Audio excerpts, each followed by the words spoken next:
আজকে আমি বানাবো কড়া পাকের সন্দেশ ছানা দিয়ে। মাত্র 2-3টে উপকরণ দিয়ে আমি আজকে সন্দেশটা বানাবো। এখানে দেখতেই পাচ্ছ ছানাটা নিয়ে আমি ঝুরঝুরে করে নিয়েছি, পুরো ঝুড়ো করে নিয়েছি। এখানে আছে প্রায় 1 লিটার দুধের ছানা। এখানে আমি কড়া বসিয়ে দিয়েছি। কড়ার মধ্যে আমি দিয়ে দেবো ঘি। খুব বেশি ঘি দেবো না, 1 চামচের মতো ঘি দিয়েছি। ঘিটা আমি গালিয়ে নেব। ঘিটা গলে গেছে, এর উপর আমি ছানাটা দিয়ে দেবো। ছানাটা দিয়ে ঘিয়ের সাথে ভালো করে মিশিয়ে নেব। ছানাটা দিয়ে ঘিয়ের সাথে মিশিয়ে নেওয়া হয়ে গেছে। এবার এর উপরে আমি দিয়ে দেব চিনি। এখানে আমি 200 চিনি নিয়েছি, এর উপরে দিয়ে দিলাম।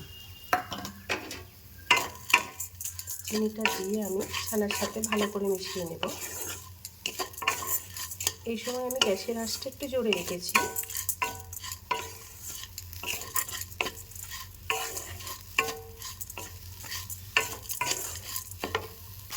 দেখতেই পাচ্ছ ছানার সাথে চিনিটা দিয়ে নাড়তে নাড়তে চিনিটা গলতে থাকছে। এর মধ্যে আমি কিন্তু আর কিছু দেবো না, এর মধ্যে দুধও দেবো না, আর কোনো জিনিসই দেবো না। দিয়ে চিনিটা দিয়ে ছানার সাথে এইভাবে আমি আলতো হাতে নাড়তে থাকবো। যতক্ষণ না চিনিটা ভালোভাবে ছানার সাথে মিশে যায় ততক্ষণ আমি এইভাবেই নাড়বো।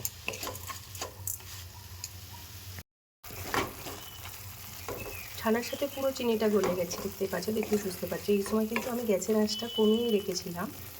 প্রথমে জুড়ে দিয়েছিলাম, চিনিটা গলতে শুরু হতে গ্যাসের আঁচটা আমি মিডিয়ামে দিয়ে দিয়েছি।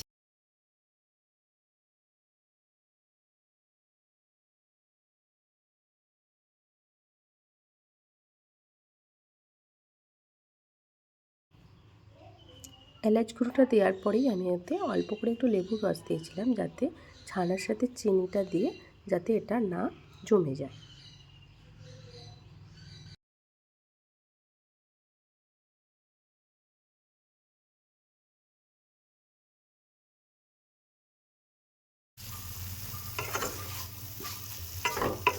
সন্দেশটা আমার রেডি হয়ে গেছে। এবার আমি নামিয়ে নেব। দেখতেই পাচ্ছ কড়ার গা থেকে উঠে গেছে। এবার আমি এটা নামিয়ে নেব। এটা আমি কি বানালাম? কড়া পাকের মাখা সন্দেশ। এই সন্দেশটা আমি নামিয়ে নিয়েছি।